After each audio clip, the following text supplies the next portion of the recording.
Hello, everybody, and welcome to Pantheon News. This is your one-stop shop for all of the juiciest Webtoon topics from the past month. This is where we dive into the business side of Webtoons, webcomics, creators, and everything else that's important that you would consider to be news. Also, if you have any interesting topics that you would like to discuss, please comment them down below and leave me a link so that I can see what the subject matter is about. The way the stream works is we'll begin by discussing those 3 topics that I found this month. Then we'll have a brief Q&A where you can ask whatever you want. And then we'll conclude with a shout out where I will spotlight one of you, my amazing followers. All right, so grab a snack, a drink, headphones, whatever else you need as we dive into these topics. Small disclaimer, pause it if you need to. Just remember to take everything with a grain of salt. Everything that's being said in this video is an opinion. And with that, we will enter into our first story. Okay, so since these videos are live and I do not script them, if you are here when I was talking earlier, I apologize. I cannot remember exactly what I said, so this might vary slightly in terms of the way my thoughts are formulated. So I just wanted to put that out there in case you saw the other clip. All right, so what I want to say about this is it's crazy that this series has ended. Like, is this truly goodbye to Lore Olympus? It has been 6 years that this series has officially, because remember, Lore Olympus was on Canvas before this, but 6 years we have been with Lore Olympus. That's a crazy amount of time for a weekly webcomic. It originally started on March 3rd, 2018. I went and looked at the Webtoon to see when the first episode was posted. And I just can't believe that was 6 years ago. Also, hello, Rose. So good to see you. I'm glad you were able to jump on. And it's crazy that this series just ended this year. What really kind of drives me a little bit crazy is thinking about the amount of work and effort that Rachel had to put into this story. So let me pause right there. I want to cover this briefly in terms of why I cover Rachel so much. And it's not because like I'm a Lore Olympus stan or that I just love Rachel or anything. It's because of the amount of success that she's accumulated. There is no denying the amount of success that she's had. Regardless if you like her series or dislike her series, you cannot ignore the fact that she has hit a pinnacle in terms of the success that a webtoon creator aspires to.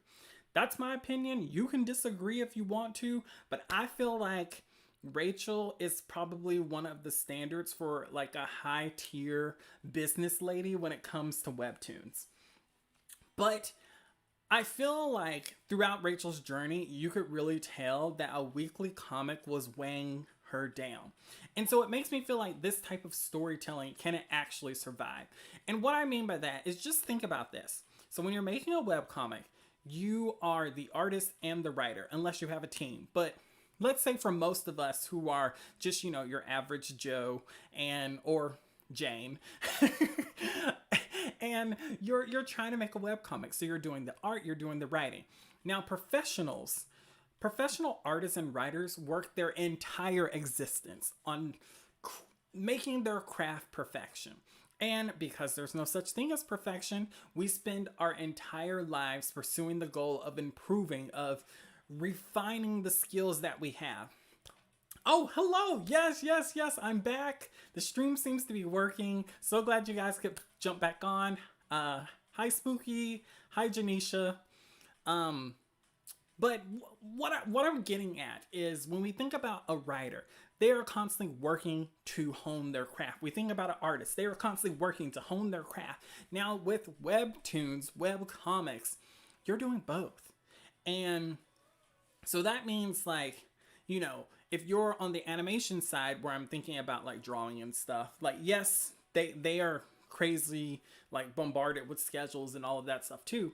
But there's like some editing going on, some professional editing, people who are really trying to like polish the series, make it the best that they can. Seven Deadly Sins, not you, but that's tea for another episode. But my point is that there's like a high quality of professional editing that goes in. There's checks and balances where people are like, this is not good, we're not releasing this, go back and do it. When we think about writing, some writers have 5 drafts of their series, like where they are re-editing, tweaking, and all of that. I think the standard is probably like 2 to 3. But my point is that it's getting a high level edit where, and edits can't be perfect, but it's giving enough feedback where the artist, the creator, has time to make adjustments, to think about the feedback they've received and determine, is this worth me changing? Or did what I put out, is that the best representation that I want to give in what I have? And so, like, when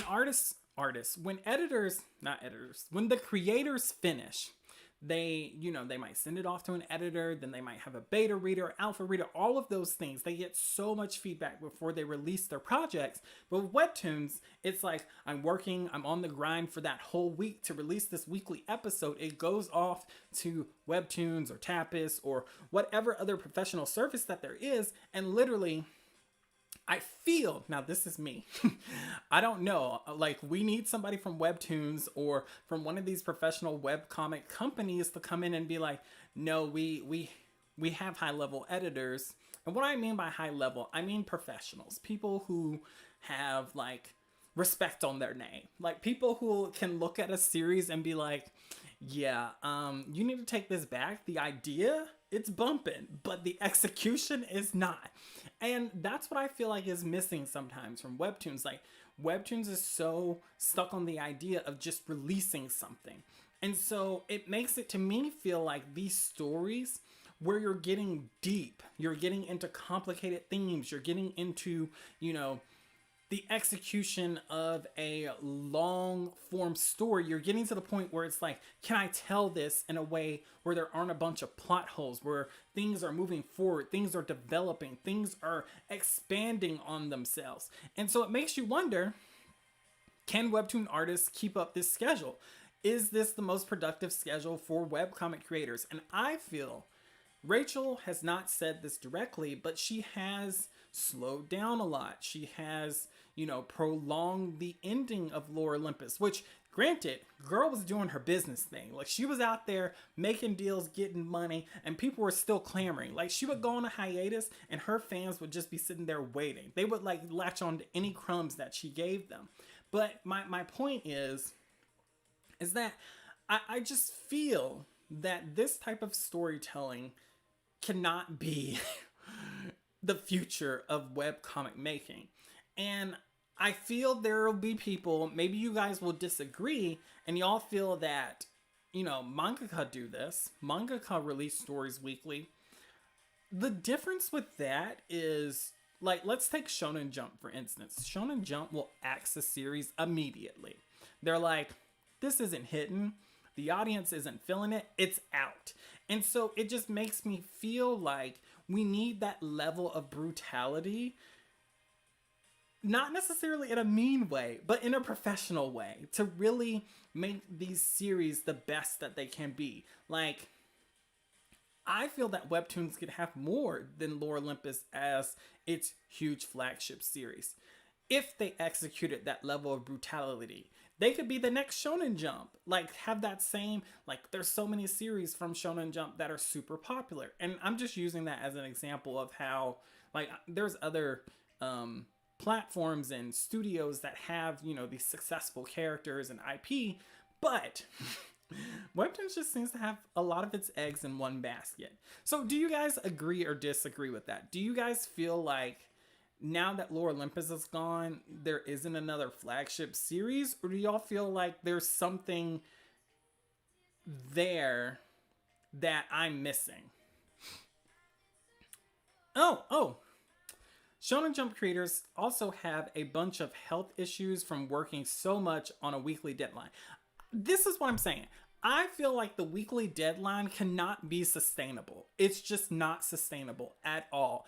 It it's something where for me personally, it's not something I would ever want to enter into. And I feel that even if you have, let's say, the story worked out, you have the plot done, you know all of the big bullet points, you know all of the twists, the turns, and everything, that weekly schedule is still hard. Like, converting that text to the webtoon is still so much work. And I feel like a series, you can tell some series start off really high quality, but because of the work schedule, not because the creator is trying to, you know, not do their best, they just don't have the time. Like, we're expecting sometimes people to work 80 hours a week, and the financial compensation is not reflected in that work. And even if it was, I don't feel like it's worth it. I feel like there should be a healthy balance to every creator's life. Everybody should be able to experience a level of freedom in their life where they're not glued to their work 24/7, even if they love working on it. Like, this is where I feel Lore Olympus hit a wall where Rachel could not sustain that level of work, and it made it really hard on her. And so the quality for the story dropped because, so here's the thing, and I'm going to be completely honest about this. I'm not a fan of Lore Olympus, and I tried to read the first 3 episodes. It was massively hard for me. I did not enjoy it. I found someone who dubbed the first season on YouTube, and I just listened to it. And I mean, it was okay. Like, it wasn't something that necessarily wowed me, but I wasn't that target audience. Like, if I'm reading a romance story, like, there's certain types of romance stories that I like, and let's just leave it at that. You interpret that how you will, but I'm just gonna leave it at that.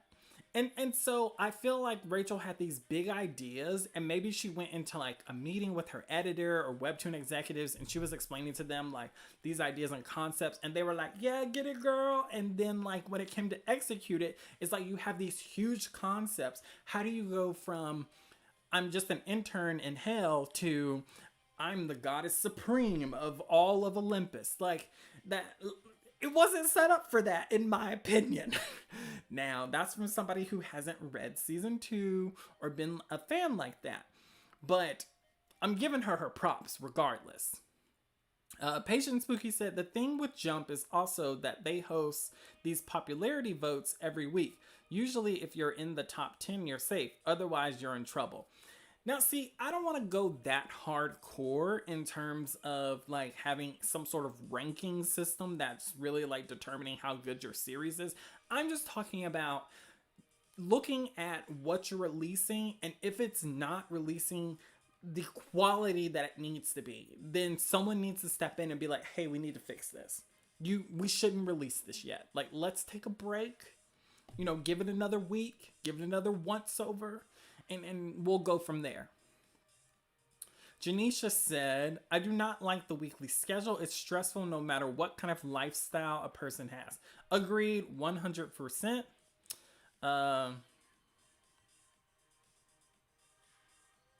One of these days, I'm going to figure out how to say your name. I would keep wanting to say Hermes, but I know that's not right.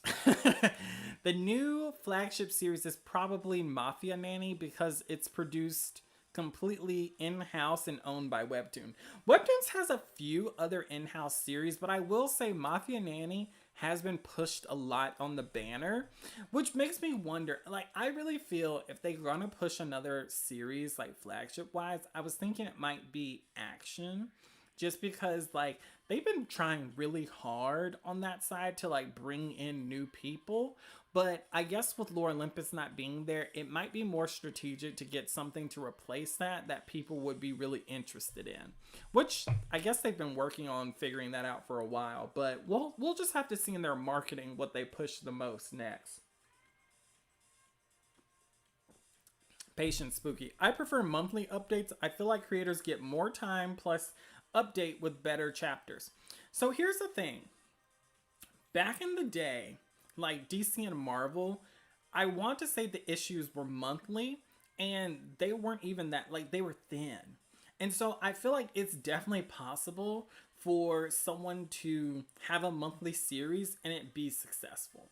Like, people do want immediate, but if you're giving them high quality, they will come back for it. Like, I definitely feel like if a story is really high quality, high level writing, high level art, all of that good juicy stuff that we want as consumers, as fans, then yeah, I'll come back and read your series in a month.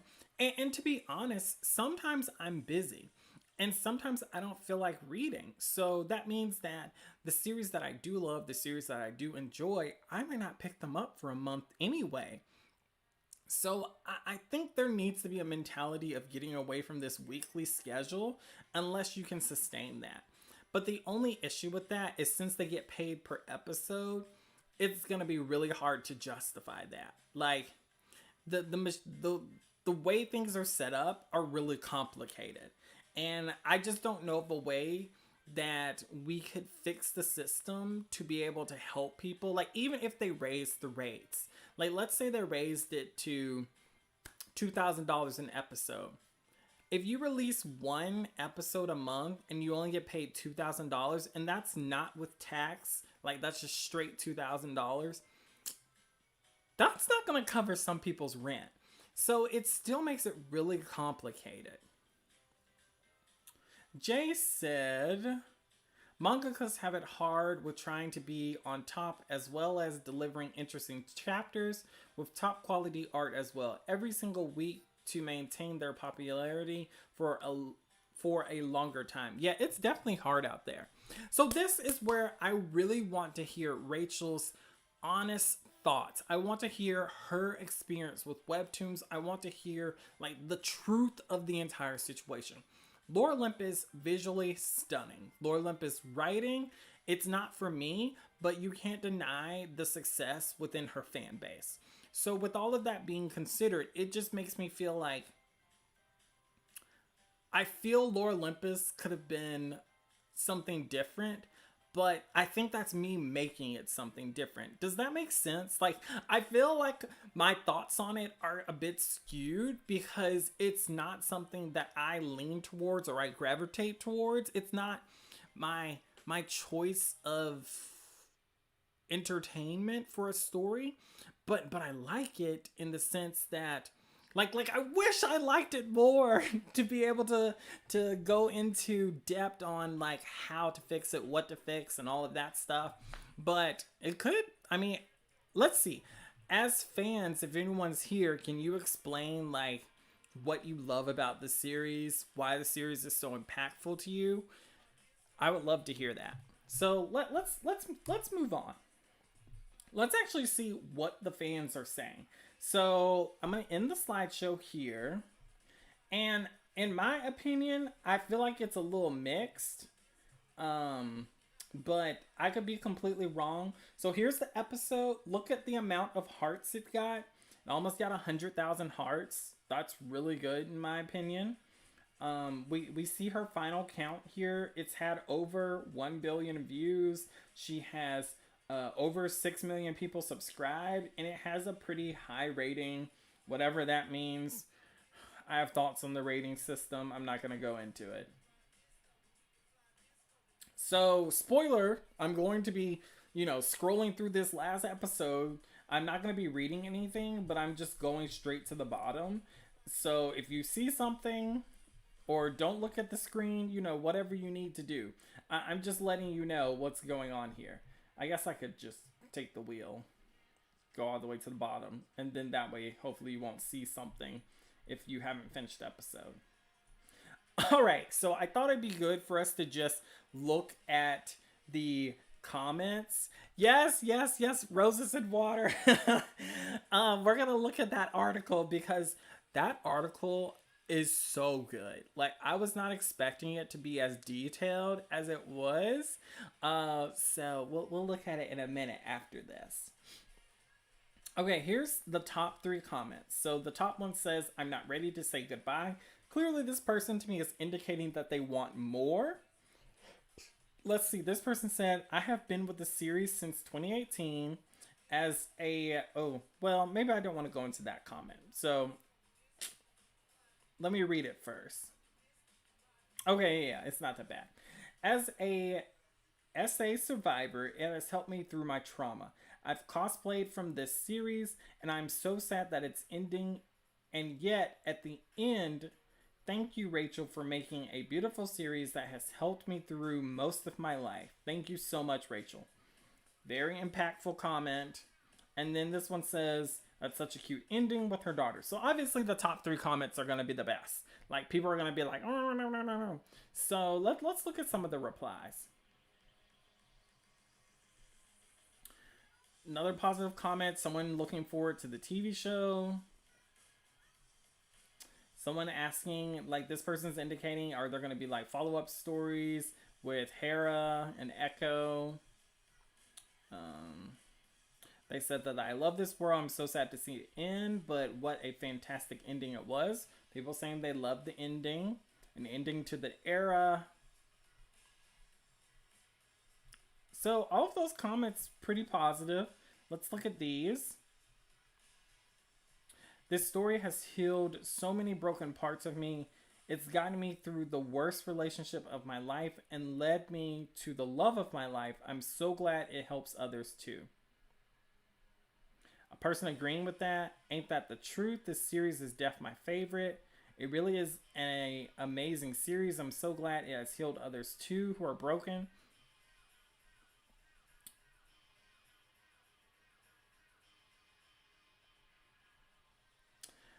This series showed me how horrible the relationship I was in at the time. So a lot of people are giving positive comments. Let's scroll down a little bit just to see if there's any other comments like, what's the vibe? Now, what do I do every Saturday? I'm going to miss this series. Thank you so much, Rachel. Epilogue chapters. Everyone say thank you to Rachel.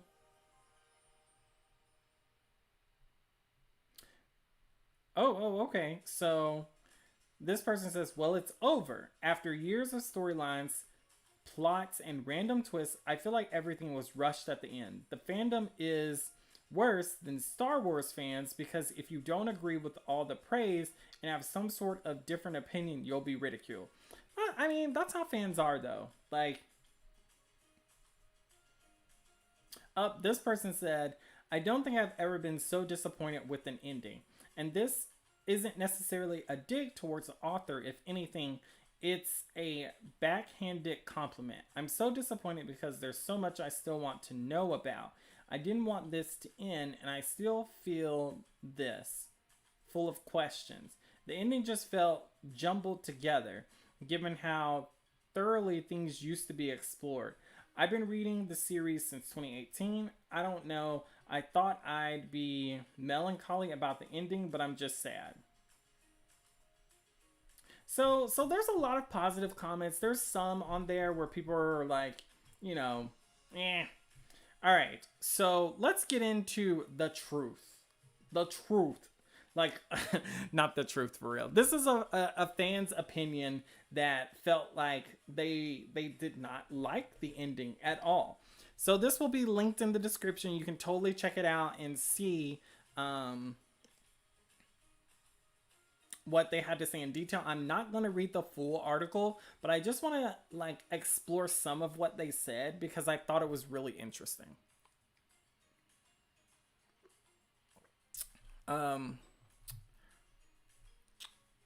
Hermes. Well, most of the top comments are probably from Fast Passers, so they're definitely going to be the bigger fans. Agreed. Kaylee Blue. Hi, Kaylee Blue.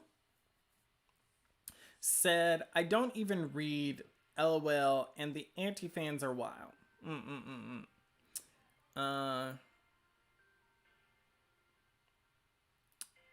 Fan is short for fanatic, so that clocks. Yep, it does. Okay, I just discovered them, so like I really enjoyed their well thought out explanation in this article of why they disliked the ending. So let's just dive right into it. They said, I promised I would choose one of two headlines, and of course, this is the one we wound up with. Lore Olympus just pulled off the biggest whiff in Webtoon history. But should we really be surprised? Rachel herself seemed to be telling on herself down to the minutes leading up to the finale, fully confirming to us that yes, she's been writing this comic at the last minute by the seat of her pants for ages now. And then she took a screenshot and stuff. So, I mean, she doesn't have time. She's busy. She's a woman on the game. Like, she's trying to get them business deals. So, she says, well, let's get into it. Possibly, okay, that's just her. So, content warning, discussion of SA, and fast pass spoilers for the series finale ahead. Holy crap, where to even start with this? I knew it was going to be bad. I knew it was going to be rushed. I knew it wasn't going to live up to what I had hoped it would be years ago when I was still a diehard fan. But I didn't think it was going to fall quite this hard. Despite bracing myself for the worst, Rachel has once again let my expectations down through a final display of explosive mediocrity and disappointment. Girl, these words, like, if it wasn't so brutal, I would be like, put some respect on this writer's name. But man, I would probably weep if anyone ever wrote that about something I wrote. But I guess Rachel's laughing all the way to the bank. Yes, the episode is called You're Welcome. And yes, that instant ick you're feeling is the exact same as what we're all feeling. This title plays into the dialogue later, but what a crappy, low-key, mean-spirited title for the series finale. Now, before we get into the actual episode, the Webtoon ads for this are just so desperate and misleading. I hate when people say that ads are desperate because I'm like, what do you mean? They're meant to draw people in, but, you know, that's your opinion. I'm like, I feel like this would pull somebody in to look at what's going on with this. Like, someone might be interested to read it. That's what an ad is supposed to do. So disagree with that statement, but I'm going to try and be not completely interrupting the whole time. They are trying so hard to hype up something that isn't there, and at the last minute to boot, because Rachel definitely hadn't written any of this ahead of time. Webtoon creators do not have time, I think, sometimes to write that far ahead. So I feel like that's something you kind of figure out. First off, the bit about the gods being in eternal chaos, of course, isn't a stake-worthy worrying over because Gia literally does away with Erroneous. I'm not sure how to say that. Uranus in the first 5 panels. Okay, so she has an example here. Looks like she's rips out his heart, maybe, or something. And then she's like, yeah, it literally was 5 panels. So I guess like the big bad was like destroyed by this other goddess in like instantly. She's like, that's it. He's dead. As mysteriously and quickly as he arrived. He was gone after Gia ripped out of him what appeared to be some purple sunny side up, but it's actually, in fact, Apollo. Oh, what? And that's when we start to get some of the worst dialogue I've ever seen throughout. Remember when I said LO's dialogue was like Shenmue 3? Well, the final decided to continue the tradition and further fuel the suspicion that this entire thing was written by ChatGPT. What? Okay, now that's weird. You alive? Yeah, he's fine. Here you go. Deal with him as you see fit. Thank you, ma'am. What?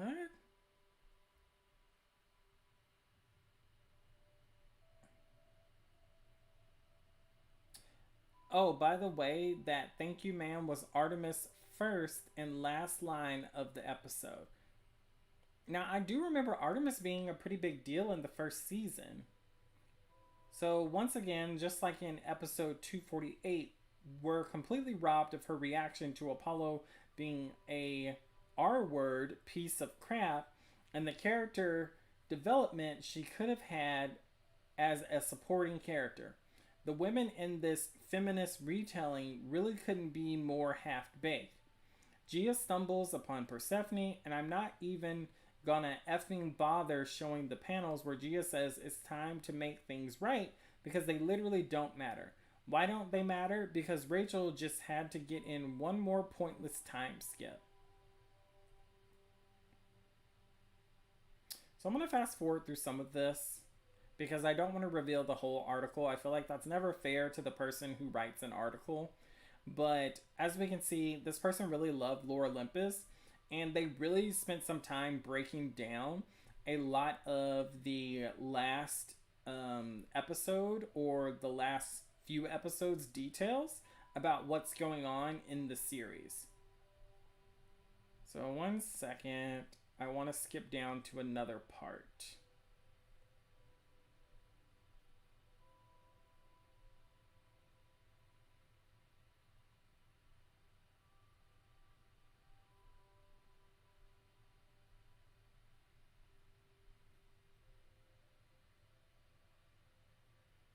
Okay.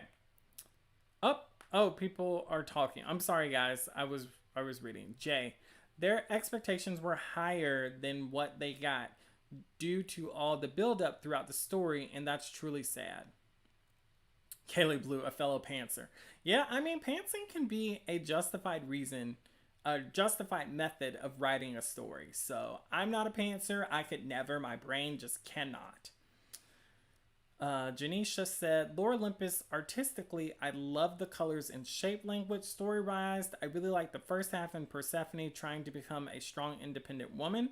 The second half was meth because I feel it backpedals on that.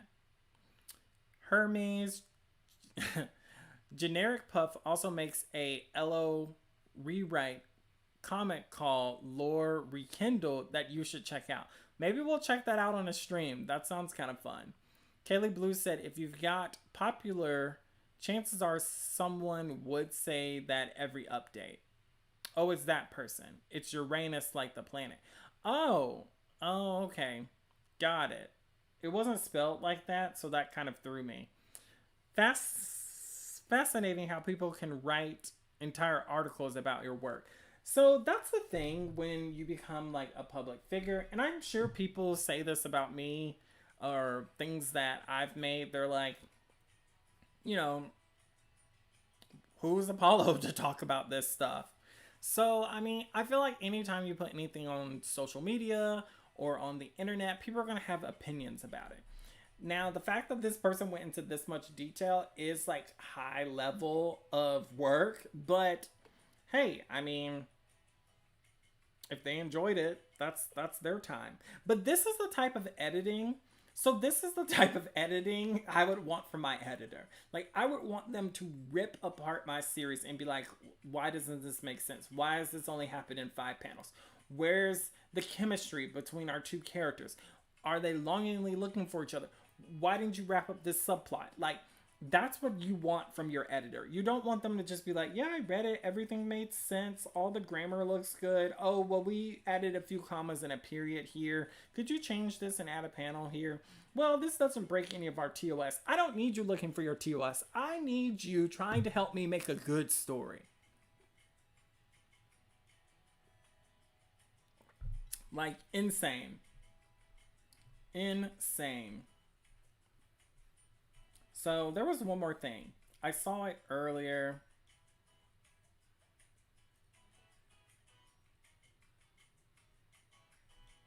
When I was looking at the... Where is it? Like, this is a long article.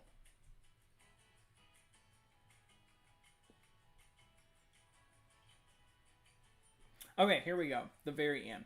So she says, 6 years and that's what we get. I didn't expect much, but I was still incredibly disappointed, as were many others who walked away from this dazed and confused. Maybe it's all the haters deserve at this point. But what of the fans? While many of them are celebrating this ending at best and tolerating it at worst, I can't help but think of fans of this comic who hung on for so long in hopes it would pay off, just for it to go out as gloriously as a wet fart. As for me, I have such mixed feelings about Lore Olympus ending, but none of them pertain to the comic itself. Most of what I missed from this comic isn't the comic itself, but the people who have made reading it every week so fun. The artists and writers who have enriched the content with their own interpretation of what could have been, and the experiences of being part of such an amazing community made up of people who are as long-term obsessed about this piece of media as I am. I get people who ask me a lot of if it's worth it to be so engrossed in the Lore Olympus slander, who assume that I'm going to regret ever being a part of it at all. But from where I'm standing right now, I couldn't ask for a better view. Even if I didn't love every minute of it, everything I have here I owe to this comic. This stupid, wonderful, boring, amazing pile of crap comic. So, this is what I'm talking about in terms of sometimes you might hear things and you might interpret them as being negative, but this is from the perspective of a fan. They love this series. They said that, where was it? Like, people talked about how obsessed they were about this series. People talked about how, they talked about how every minute of it, they loved it. They enjoyed it. They had ups and downs with it. There was all sorts of different, viewpoints and opinions while they were reading the comic. They expected so much from it. And sometimes people, the way they communicate something can come across negative to other people, but sometimes the critique is justified. And I would say for yourself, look at the rest of the article to determine if you feel it's justified. I feel like if someone's trying to be fair and they give you a critique about your series, then you have to take it with a grain of salt. No series is going to be perfect. Every series is going to have flaws. Every series is going to have issues that need to be fixed. Like, unless you're writing the most simple story, which even then, but let's say, for example, if you're writing the most simple story, you wrap everything up perfectly. It's written beautifully. Its art is beautiful. That doesn't mean anyone's going to like it. Rachel has made a community here where people love her series. And despite the fact that it's not, I guess, or the ending isn't necessarily the best, it didn't have an overall people being like how the ending of Game of Thrones was. I don't know anybody who believes that season 8 of Game of Thrones exists. Like, every fan of Game of Thrones, especially ones who entered it from the series, you ask them if season 8 exists, it doesn't. Is it season 8? Am I getting that wrong? I could be thinking season 7. So correct me if I'm wrong. The last season doesn't exist. That's my point. And that's why I'm just like,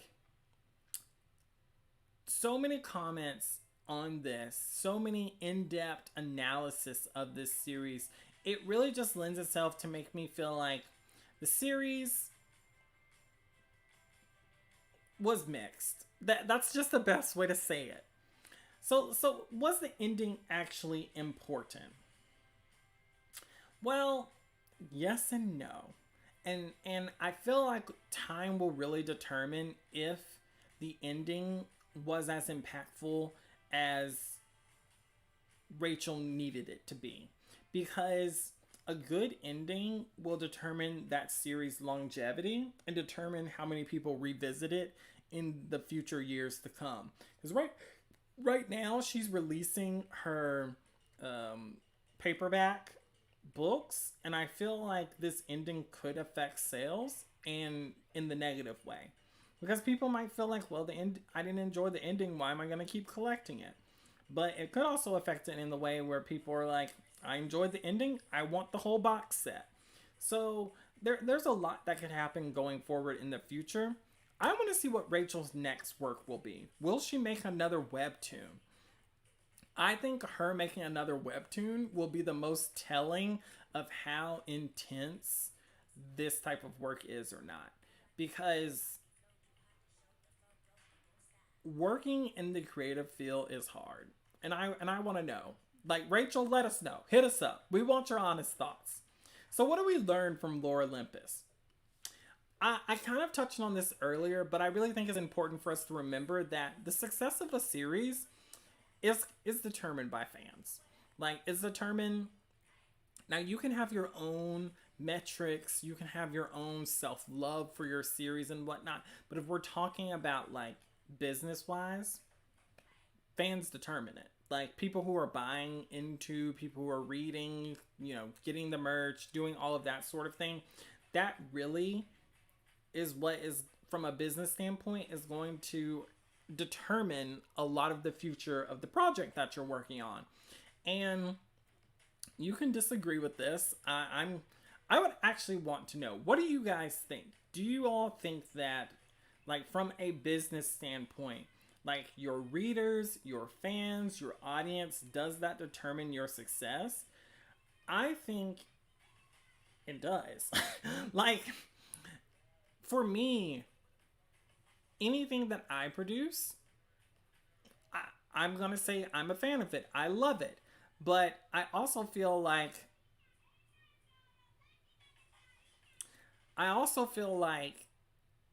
there's two aspects to it. I can self-love my series like 1000%, but the fans could hate it. And that's just the honest truth here. So, I want to do a poll. Let's see.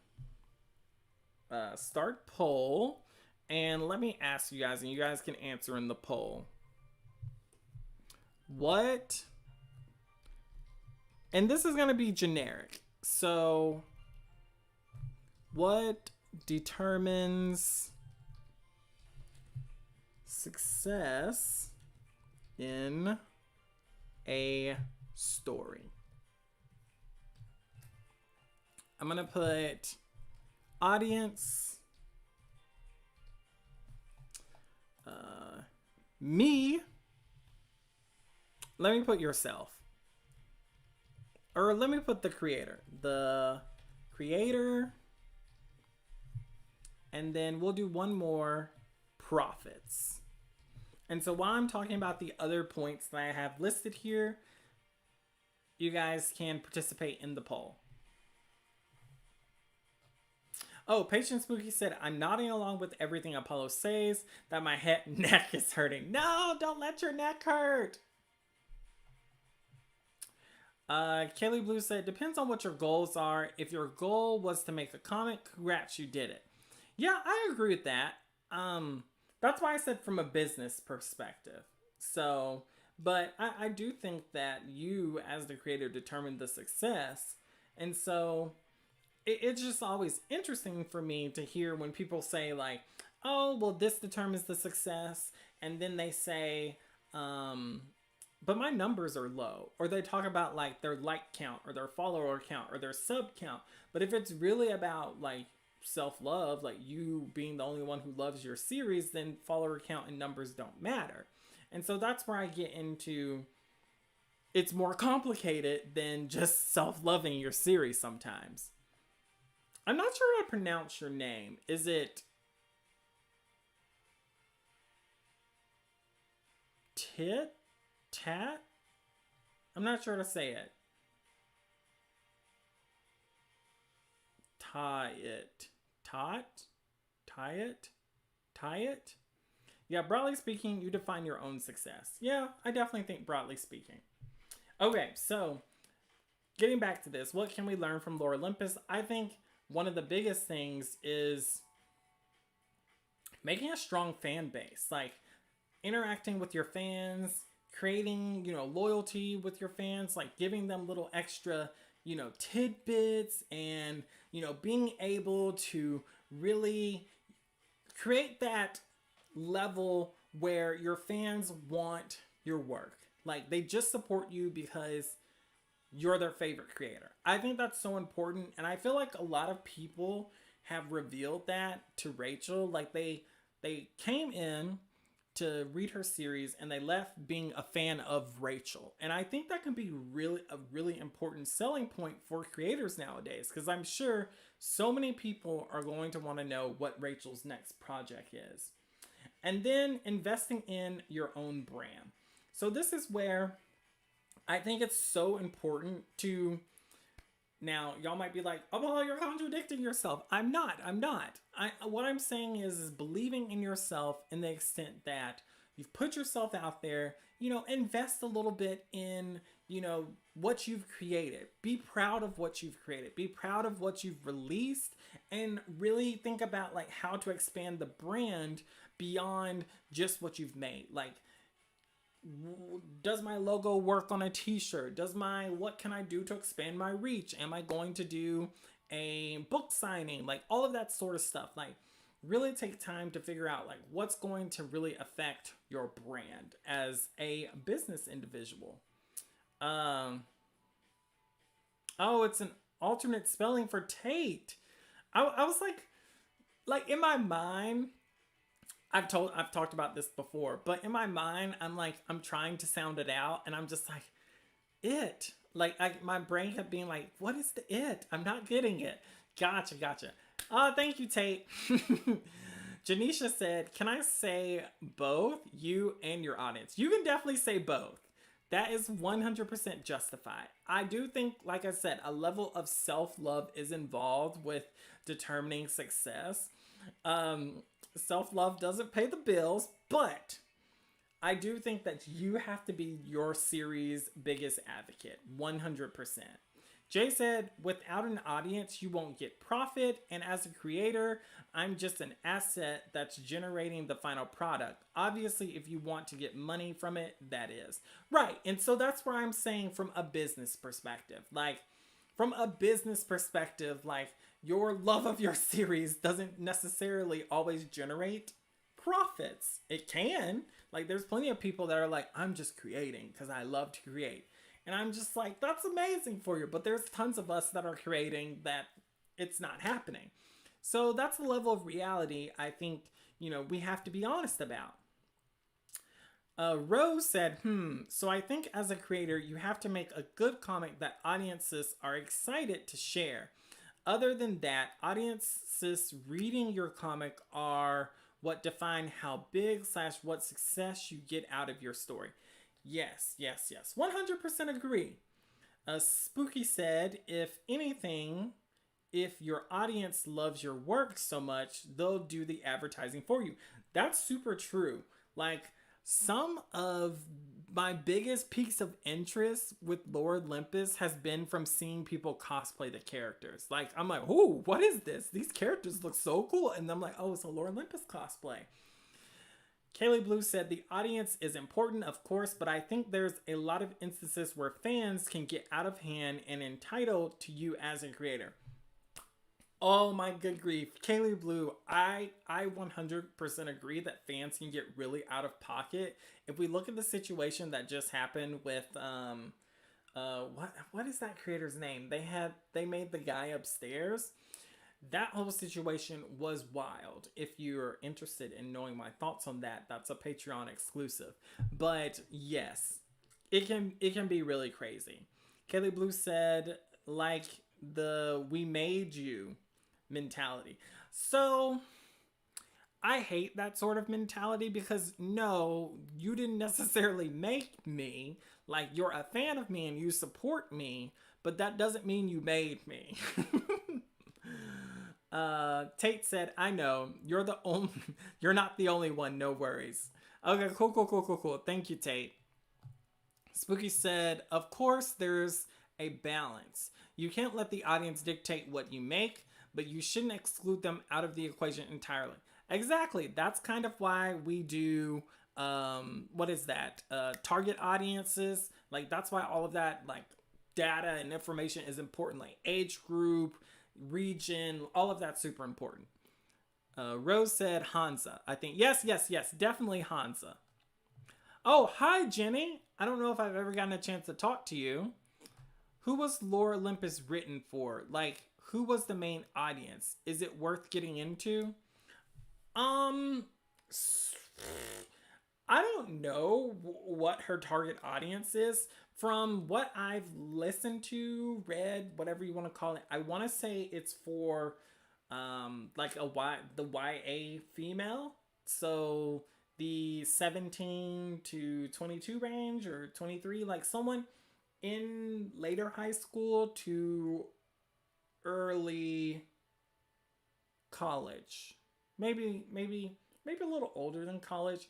I can see it the 18 to 25 range. 16 to 25. So I'm not 100% sure. It's just one of those things. Greek myth girlies, 100%. I agree. It's for all the girls who love a Greek story. Okay. So let's wrap up on Lore Olympus. Oh, let me end the poll. Thank you guys for participating. Let's see what the results are. Okay, so it was actually a split. So what determines success in a story? 50% said the audience, 50% said the creator, which is, I feel like that's a fair estimate. So I like that answer. That's really good. Jay said probably people who are interested in Greek mythology with modern stuff. I love Greek mythology. I like a modern twist on it. There's this convention I went to, and this writer, she had a modern Greek retelling, but it was like they were reincarnated every so often into like youthful teenagers. It was really cool. I loved it. There's also another series, one of my favorite series ever, Star-Crossed. It's by Josephine Angelini. Top tier. Like, when I say top tier, we might review it on this channel in the future. Rose said, I really loved Lore Olympus at the start. I thought it had great style and to start, and it inspired some of the more dynamic shots in the vertical scroll format, but the problems with it were mostly plot. Yeah, I just think it needed to be refined. I think Rachel had really awesome ideas. Everything that I've heard about the series is as it should be. Tate said, I love that the poll is evenly split. Right, 0% for profit, just as it should be. I do think that from a business standpoint, you have to include profit to an extent, but it should not outshine the audience or or you as the creator. So accountability, in my opinion, for profits, yes, but also you could just be doing this, not from a business standpoint. So there's a lot to go into it. I'd love to hear more on this, guys. We might have to do that, a stream where we talk about the love of money or the love of creativity and artistry. Like, is there a balance to it? Like, how should you approach this? Like, what's the correct way? All right, our second story.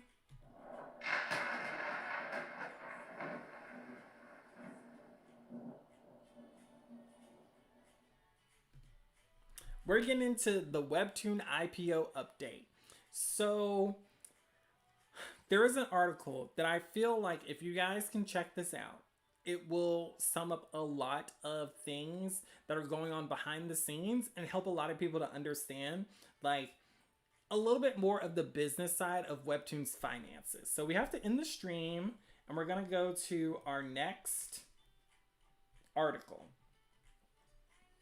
No. What is this? Go away. Why? Why is this happening? This was definitely not here earlier. I don't like this. Let's see if okay, it's gone. I was like, I don't want to sign up. So here's a brief summary of the article, which, no, it's wanting me to sign in. I don't like this. Let me see if I can beat the system, because when I read the thing, it did not, like, I did not have to sign in. Yeah, it's just trying to force me to create an account. Oh, and it won't even let me scroll. It's just like you're locked. I guess I could create an account and then um unsubscribe or whatever. Fine.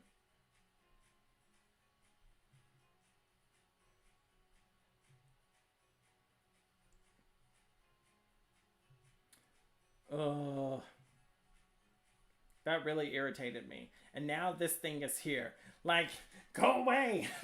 I've already signed up. I'm not going to give you any money. Sorry. I'm missing comments. Tate said, true, profit can be a valid measure of success, but from an idealistic standpoint, I like that it came in last.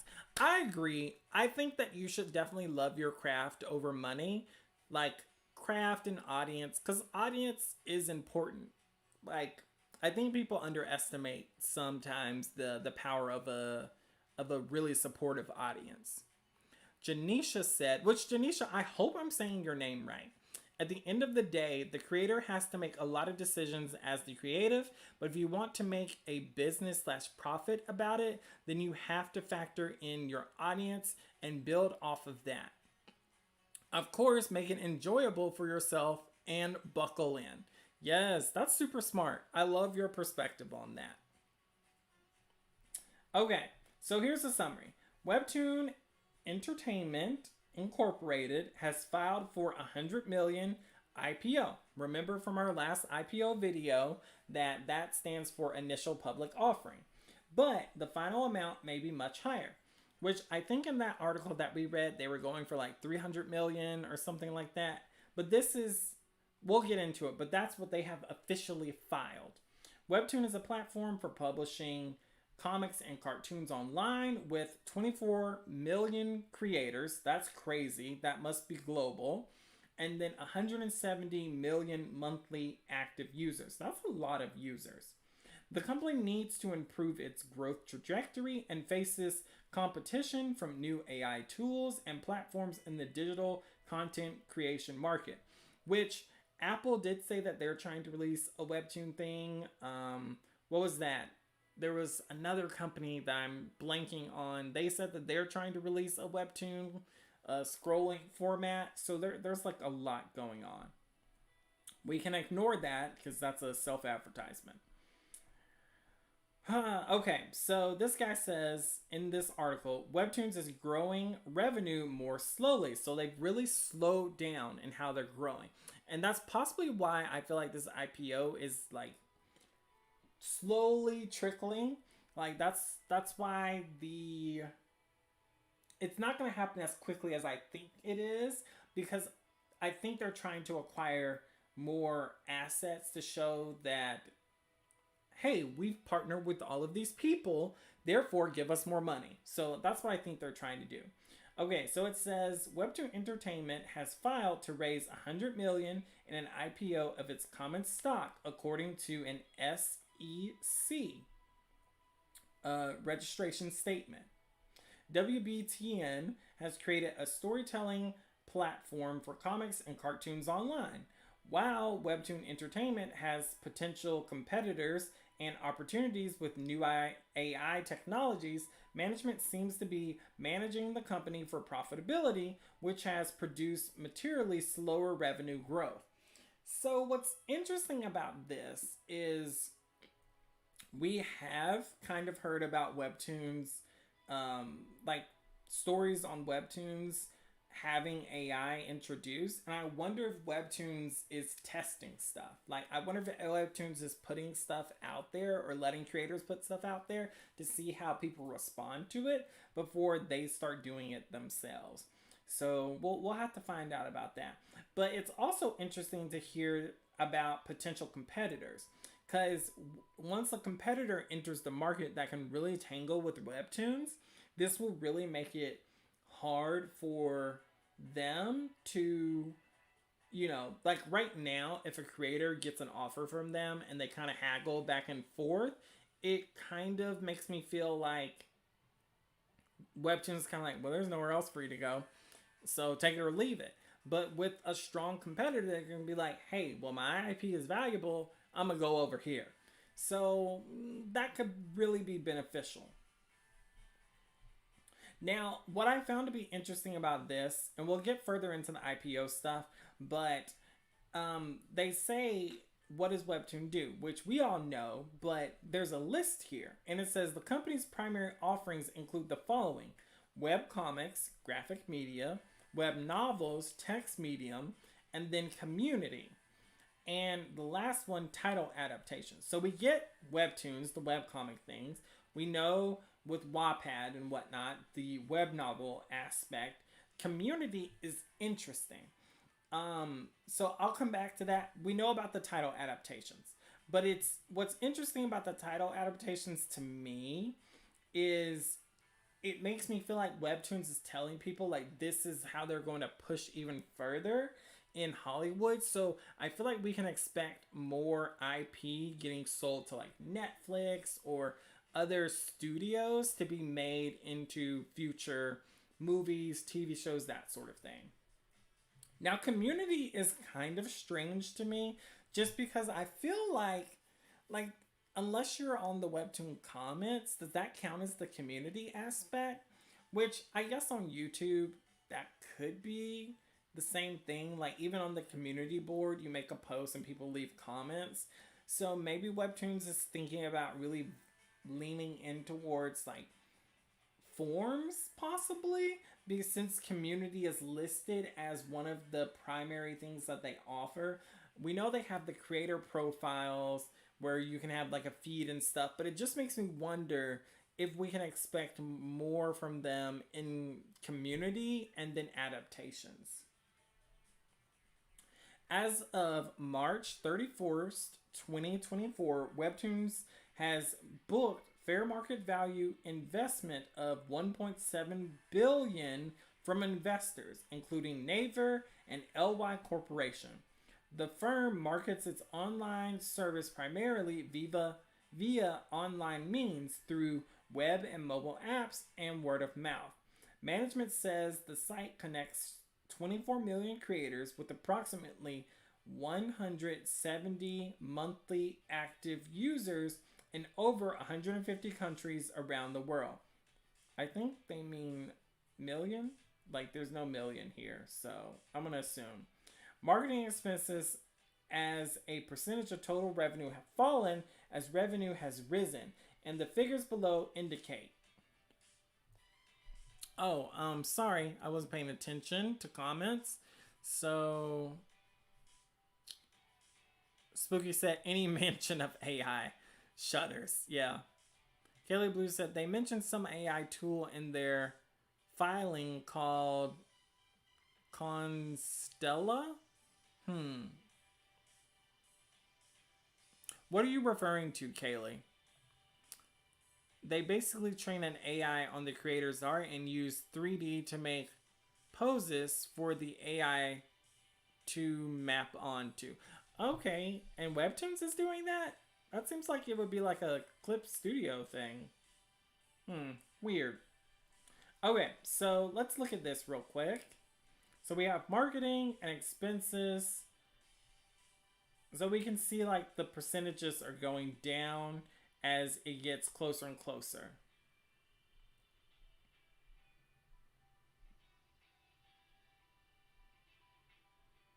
Okay, so what is the Webtoons market? According to a 2023 market research report by Grandview Research, the global market for digital content creation was an estimated $25.6 billion in 2022 and is forecasted to reach $70.5 billion by 2030. This represents a forecast robust CAGR of 13.5% from 2023 to 2030. So that is a huge revenue increase. Now, they're talking about digital content overall. I don't think that's necessarily saying specifically Webtoon, but I think they're just talking about the potential. So, like, it says the main drivers for this expected growth are growth in the sophistication and availability of digital media tools, the rise of AI, growing adoption of cloud computing amid continued stronger consumer demand for interesting content. So basically, Webtoons is positioning itself in a place where them going public sets them up, I guess. Like they look very attractive to this market because it could reach up to 70 billion. And then there's a graph here of the steady increase that we've been seeing with the digital market. But if we scroll further, so this is what's the most interesting to me. So here it says Webtoons Entertainment recent financial results. So when you're filing for your IPO, you have to submit information to them so that they can base everything off of. So we can see here as the period, the total revenue. So this is the most recent, but 2023 and 2022, we see that they made over $1 billion in those 2 years. That is a lot of money. That is a crazy amount of money that they made. Like that's really good. So, and then we can see they've started off this year pretty well in hand. I feel like they're saying 3 months, so up to March, the end of March. So they're grossing about 100 million a month. That's crazy. That's a crazy amount of money. Now here's the other side of this. They are losing a large amount of money. Like, even though they've made, so we see here that they've made 300, I'm just rounding off these numbers, 300,000 plus. They've lost, or not 300,000, 300 million plus. They've lost 82 million. So they do have some large deficits, but if we compare that to 2023 and 2022, so they made $1 billion both of those years. They lost about 300 million. So they grossed about 700 million, which is really good.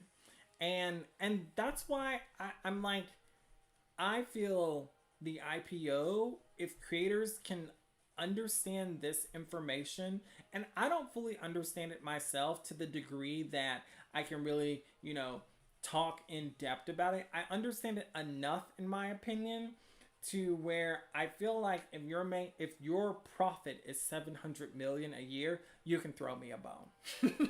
you can negotiate me up an extra 200, an extra $500, that sort of thing. Like, I really feel like it's super important that now that we have access to this information, there isn't cloak and dagger behind it. You can use this information to your benefit to understand that this company, no matter how they frame it, they are making money.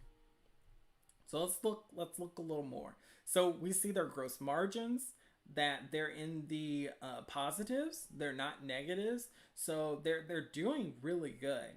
So we even look at the operating profit loss, not crazy. It looks like it was crazy in 2022. I'm not sure exactly what would have made it that high, but it is what it is.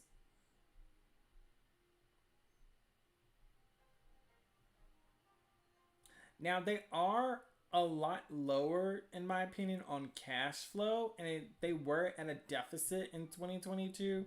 It looks like they've had a lot of deficits for certain things, so they do have some back end stuff that they're trying to take care of, but they're doing pretty good from what I can understand.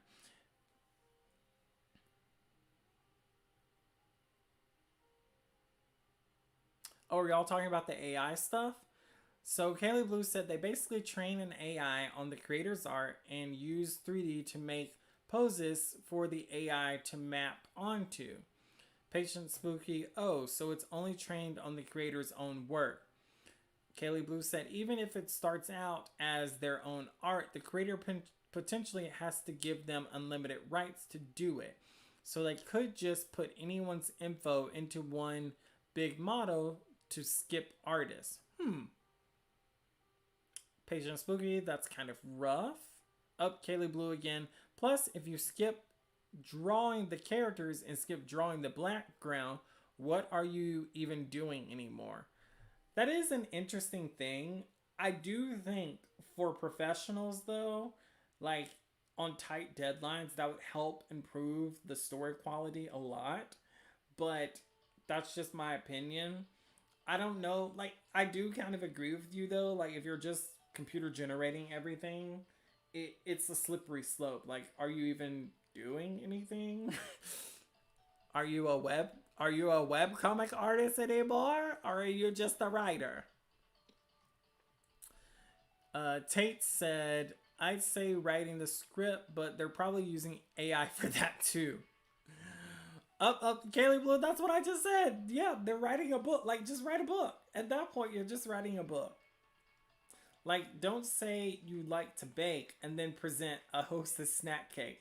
Oh, that's a good analogy. Like, I love to bake. Here's what I bought from Walmart.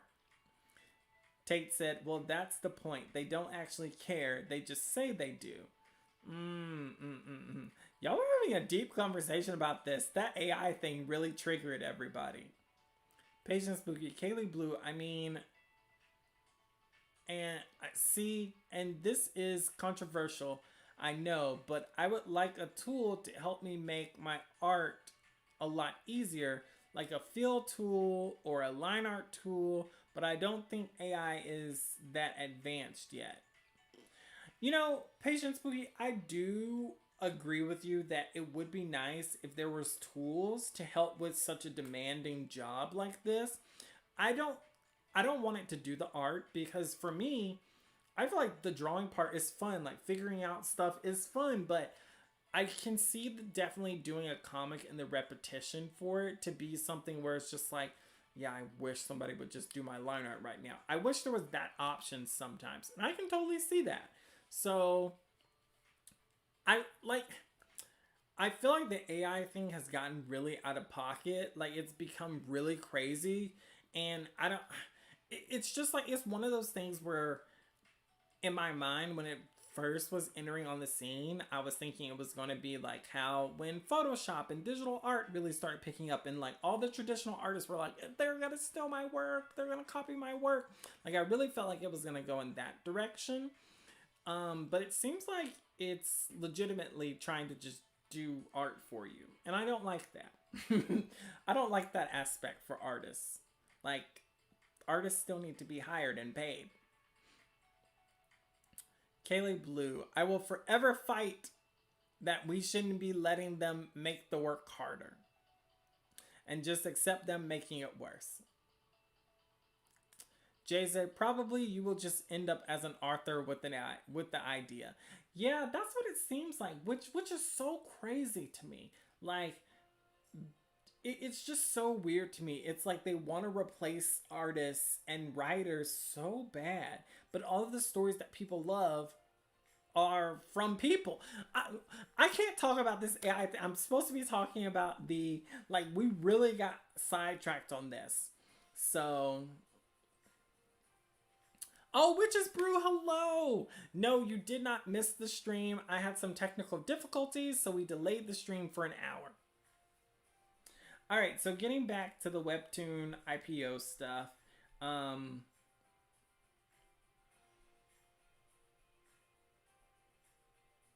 Okay, so it says, Webtoon intends to raise $100 million in gross proceeds for an IPO of its common stock, although the final figure may be materially higher.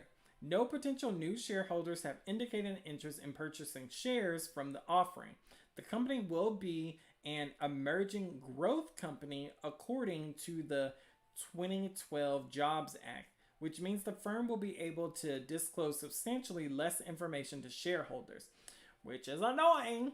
Management says it will use the net proceeds from the IPO as follows. The principal purpose of this offering is to increase our capitalization and financial flexibility and create a public market for our common stock. We intend to use the net proceeds for this offering for general corporate purposes, including working capital, operating expenses, and capital expenditures. We cannot specify with certainty all of the particular uses of the remaining net proceeds to us from this offering, which I feel is pretty standard for my research for a company to kind of, be vague-ish about what they're using the capital for.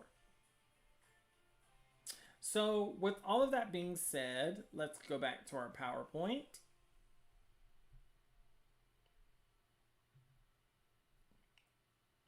I feel that with this IPO update, I love that we're getting more information about their proceeds, their profits, their losses. We're getting more information about what they're intending to use the money for.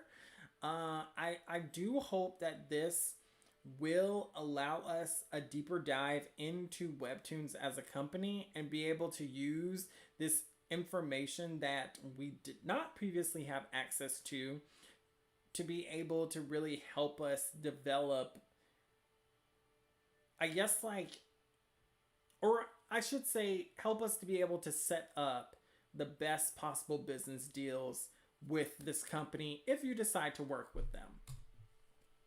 So why are we talking about this again? So we already talked about the IPO update in previous videos, but I really feel that it's important to keep looking at this information. And the more I look at it, the more I research, the more I'm understanding about how a company works, how these IPOs work and all of that. And it's giving us a layer of transparency that will help us. I feel like, if Webtoons made an offer to you, now you can be like, okay, well, they do have money. It wouldn't be crazy for me to ask for this amount of money. It wouldn't be crazy for me to, ask for a raise. It wouldn't be crazy for me to, based off of what they said in the public and what they've said on their, the meeting calls that they'll have to have in the future, that we'll be able to really see the direction that they're trying to take. Oh, they're really moving into getting, partnering with movies. Oh, they've officially announced that they're working with Netflix. So when you have these opportunities to go into these deals, you can be like, well, the only way I'm coming on is if we can get my IP signed up with Netflix. I want that contract. I want to go ahead and get my, 100-figure contract from Netflix. That's what I'm saying. I feel that this information, this side of the business, although difficult, a little boring, and has a lot of layers to it, if we can really weed through it, we can set ourselves up to be a more well-educated creator, artist, writer, whatever you are. Okay, so that's it for this story. We are on our last story of the day.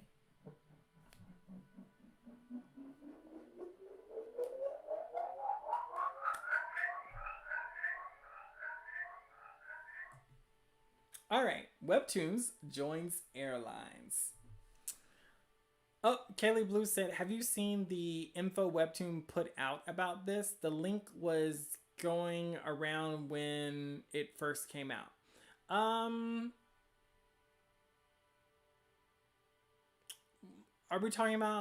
you talking to me, Kaylee Blue? Are you still talking about the AI stuff? Or are you talking about something to deal with the IPO? Let me know. Okay, so let's look at our last article. I'm sorry there were so many articles with this, but I just wanted you guys to see this. And it's actually really, really cool. I'm really excited for this.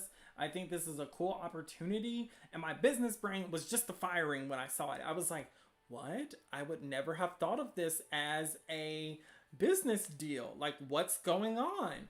Also, yes, I'm trying to add sound effects to the videos to really liven things up. And also serves as a audio indicator that we've moved on to our next story. So let's look at this article briefly.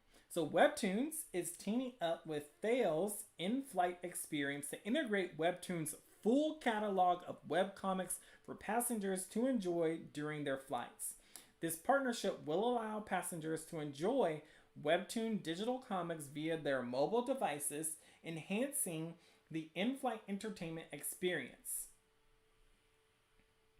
Let's see what is this the CEO? Okay, it's head of the US of Webtoons. So he says digital comics are the perfect content for travelers to consume in flight. Highly mobile and scrollable with a genre and series for every type of reader. Through this new partnership with Thales, we couldn't be more excited to bring Webtoons' library of content to travelers across the US and to introduce even more readers to Webtoons' thriving community of international creators. We are continuously looking to grow our network of partnerships and services to enhance the travel experience. Webtoons offers best in-class content in the digital comics space, and this partnership is an exciting new addition to our entertainment offerings that diversifies the passenger experience. So this is from the VP of Product Delivery Digital for Thales, the airline. We look forward to giving travelers the opportunity to dive headfirst into the exciting world of webcomics through this partnership. So then there's just some additional information, but that's kind of the gist of it. Like, they're partnering with a whole airline. Like, is that not crazy? So I'm going to go back to the article, or to the slideshow.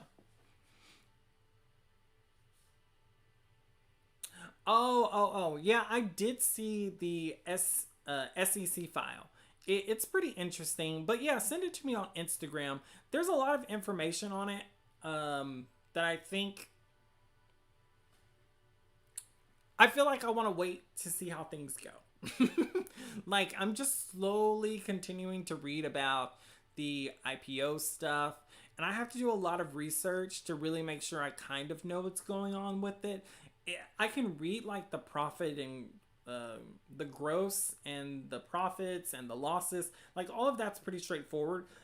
But to be honest, understanding the IPO, why it's important, how it affects the normal person, how it affects creators, it's still kind of iffy to me, like the importance of this, in the sense that it's not straightforward. So I'm really having to do a lot of thinking behind it. So if you have any additional information on the IPO with Webtoons going in the US, definitely send it to me. I'd love to see it.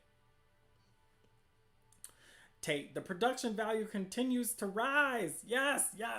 I'm working on it, guys. I'm working on it. I have other ideas of how to make the PowerPoint much more interactive. So you might be seeing some things happening this month, which is true. That is really cool. It could really increase readership for smaller creators. So I think that it's interesting. So, okay. Let me explain. I feel that the airlines thing is beyond smart. Like, people are on planes, they're traveling, you don't have a lot to do. I wonder if people are going to have to pay to have access to this. Because if they have to pay, I don't know if it's worth it. Because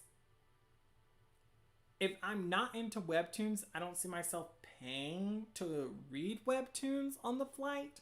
Now, if it's free, I could definitely see myself being into it. But it also makes me wonder, are they only going to do Webtoon originals for this?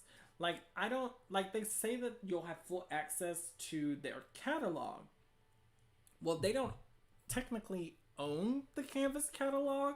They only own the series that they produce. So I'd be interested to know, like, if they're just going to have, like, their site. But see, I'm also kind of like, will they do that?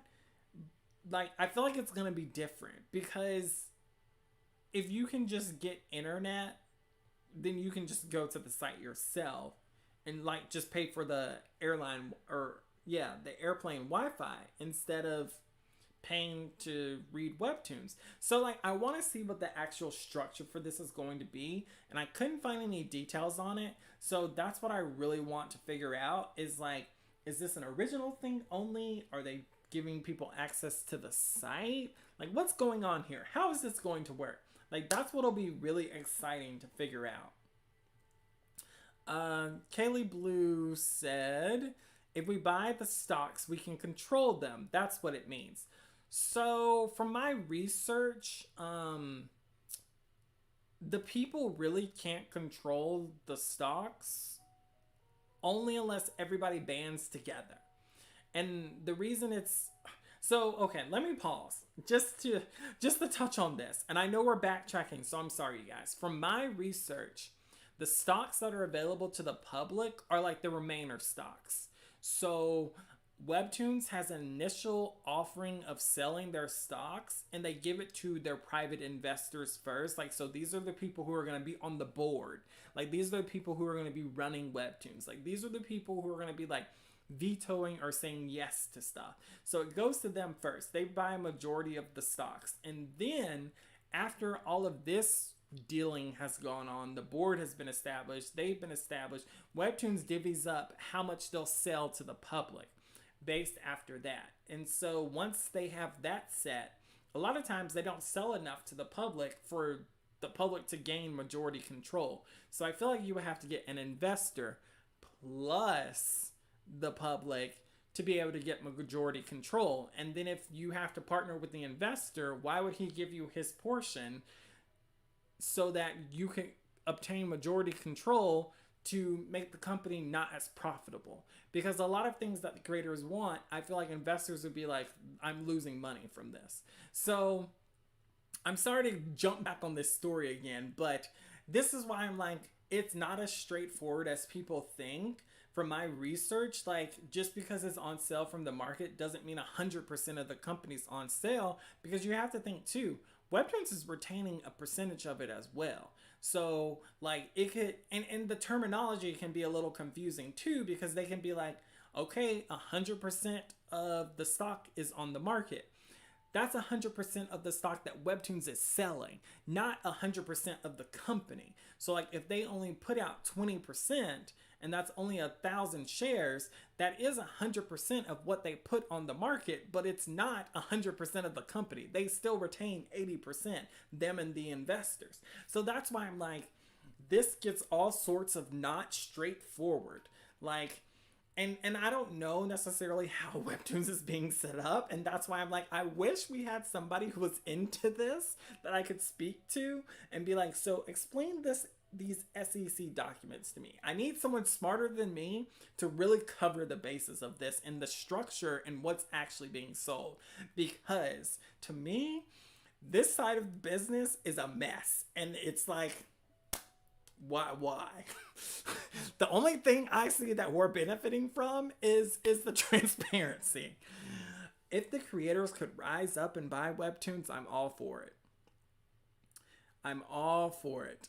Okay, Jay said, I wonder if they will choose a very specific title, since having all the comics, canvas, and originals will need a lot of work to be able to make it available for travelers on board server problems. See, that's what I'm thinking too. Getting back to the airline things. Thank you, Jay, for getting us back on topic. So getting back to the airlines thing, I really feel that it is just going to be originals, and then I feel like it's going to be very select originals. It would be nice if there was an opportunity for people to be able to like canvas people that are, you know, higher ranked or something, that have like a large fan base, for them to be included in this as well. But I think Webtoons is probably going to look out for its creators, and it'll be a selling point probably for creators, where Webtoons can be like, and if you do really good, we can add you to our airline deal. Like, I can totally see that being like a way of them trying to like market or add extra advertising to entice creators, with like them saying that they're doing more for them. Which, I mean, it is them doing more for them, but it's also kind of like, you know, it's a business thing. So they're trying to persuade you the best they can. Tate said, yeah, they won't be stupid enough to let someone else get control of their company. Yeah, that not getting back on the company thing, I'm just gonna say I agree and I'm gonna move forward. Sorry. Adagong, hi there, you're still on. Yes, Adagong, we ran into major issues tonight. I had all sorts of craziness happening, and so I was like, all right, guys, I've got to delay the stream, and so we didn't start until like 9 o'clock. How do those airline screen things work anyway? So from what I've seen and what I've researched, there's like a camera, or not a camera, a screen in front of you. So like you're sitting in your chair, there's a screen in front of you. It's either attached inside of the chair in front of you, or they give you a device and you can, have access to it that way. That's what I've seen. So there could be other ways people could do this. I don't know what their plans is to do it. I feel like it would be really weird to like read webtoons on a screen. Like your hand would be out in front of you the whole time you're flicking. So I wonder if you'll just have access to it. Like I really wonder how this is going to work. Like we need someone to tell us. Maybe I'll do an update video and show you guys like how it's working on the airplane. Hopefully somebody should I book a flight with this airline so that I can see how the webtoon support is? Would that be completely unhinged? Is that too deranged? Adagong said, do they actually connect to exterior source, or are they offline things that need to be regularly updated at the airports? I have no clue. So this is the crazy thing about this article. There was not a lot of information that I could find, like any sort of like details specifically about like how Webtoons is doing this. It's just kind of like an announcement. We're partnering with an airline. So we've got to see what's going on. Oh, it's 3:36 over there. It's like mid-afternoon. So I guess you're having a good day, Adagong. We're so glad you could get on. Rose said, yeah, it would be a cool opt-in sort of thing for Canvas creators who break a threshold. Yes, that would be a really nice way, I think, to like give something to Canvas that Canvas could be a part of. If they did offer it to Canvas creators, which is probably a long shot, like video ad series. Yeah, I wish they would do more for Canvas creators in terms of like it would incentivize them to generate a lot of marketing and a lot of promotion for them without them having to do anything. It'd be like, do all of this, get to this threshold, and then we'll do this for you. And it's like, we'll put you on a banner. Do you know how many creators would be like on the grind to reach that certain threshold? Tate, research. Listen, I live by research. Don't laugh. I love me some research. Janisha said plane. It is plane magic. Like literally when you get on a plane, it's an alternate universe. If you've ever used the bathroom on a plane, it just makes no sense. Kayla Blue said, I've only been on one plane big enough to have screens, and they had apps like weather, plane tracking, and TV/movie access. So that's what I'm wondering. Like, am I going to be sitting there flicking like my arm? I don't know how that would be comfortable. I'm just wondering now. So I think it would be like that. Witches Blue said, flying is scary. Please don't. What? Flying isn't scary. But I feel ya. I feel like unless I'm taking an important trip, I don't need to just be wasting money to fly. Patient Spooky said, never been on a flight. What? Guys, we've got to get on a flight. Like, do I need to buy us a plane so that we can all do like a group trip somewhere? Tate said, never flown in my life, have no desire to. Why have you guys not flown anywhere? Like, how are we going to go to Europe? Italy's our big trip that I want to plan. Italy or Korea or something like that. That would be so fun. Adagon said, I've never been on airplanes. I've been on airplanes several times myself. Quite something. It is. It's very cool, to be honest, in my opinion. Hermes said, nah, I don't think they'd add Canvas. They'd Probably only add completed series. That's actually really smart. A completed series? Huh. I didn't think about that. I would think they would add some of their like Webtoon darlings, but completed series actually make a lot more sense. Huh. That's really interesting. Okay, so what I really liked about this article though was the fact that I like seeing that Webtoons is doing things and making their platform more accessible to more people. Like the plane thing would have never thought of it. Whoever thought of that, genius. And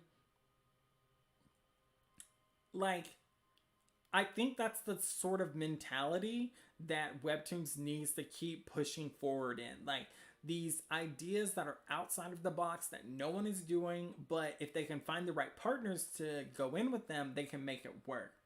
So, my thing is, will this actually create more users? I feel like it's a 50-50 toss up. Like, I think it could go, yes, this was fun for the plane, or yes, I'm invested completely, and it all depends on what series they read and the quality. So, is Webtoons looking at very short term, or are they looking at long term? Because I feel like the series they decide to put on these flights will really determine the short term versus the long term. Like, what really makes a person want to join this, download this app when they get off the plane.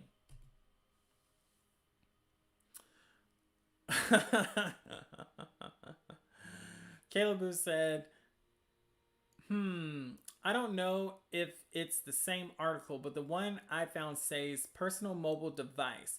Maybe they just put a QR code in the InFlyt magazine. Is I didn't see anything like that, Kaylee Blue, but maybe I missed it. It could just be a QR code, which is weird. I'm like, why would I need a QR code? Like, see, that's what's confusing to me. Like, how are you partnering when I can just buy airplane Wi-Fi? I'm so confused by this. Maybe their plane doesn't have that. So maybe the QR code takes you to like something they curated specifically for that plane. I don't know. I'm not going to think too much on it. We can speculate for a while, but I'll have to do more research on it. Witches Bruce said, as long as it's not Boeing. Adagon wants to go to Japan. Yes, a Japan trip. Let's all do it. Witches Brew wants to go as well. I think a cross-country trip would be fun, and I want to try all the street food. Yes, yes, yes. I'm willing to try anything. I'm not a big insect eater, but I could try it and see what happens. Janisha said the next thing you know, we'll have webcomics in space. I'm down for webcomics in space. Let's do it. Tate said boats are an option. I cannot swim. That's more terrifying to me than being on the plane. Roses said, also true about completed series with more episodes, plus episode length amongst Canvas series isn't standardized to you. Could get 8 episode chapters or as long as 80 episode chapters across all Canvas. Could we access our accounts on Webtoon on the plane? So I think it depends on the plane, but potentially yes. So I'm feeling like this plane does not have like the Wi-Fi option. So I don't know. Kaylee Blue said, it sounds like they just bought ad space with the airline. That kind of is what it sounds like, but I really want to see what it's like. Like, I really want to see what they've determined because I think this is a really good idea and I just need them to land the execution. That's what we need. Adagong said, should I visit the US somewhere? Yes, Adagong, come to where I am and I will tour you all around my state. I promise you will enjoy it. We will have a great time and I will take you to all my favorite spots to eat. And then there's some cool places close by that like are 2 to 3 hours away. We would have such a good time. 2 to 3 hours from the beach, 2 to 3 hours from like Music Stadium, Music Central. Like it would be a lot of fun. Come to the US, Atagong. Jay said maybe it takes them to a collaboration website where it offers specific titles for a starter for people who don't know Webtoons. That sounds really smart, Jay, and I think that might be what it is. Spooky said, I looked up from my drawing and heard Webtoons in space. Yes, that's the future. Me and Janisha, we're going. That's our tagline. We're launching a rocket ship. We're going to space, and it's gonna be Webtoons in space. I'm here for it. Tate said, you're worried that you can't swim, but not worried that you can't fly. Listen, we don't know that I can't fly. Do you not see that I have wings on my back? Put some respect on Apollo's name. He can fly. Okay. Let me get through this. You guys are cracking me up.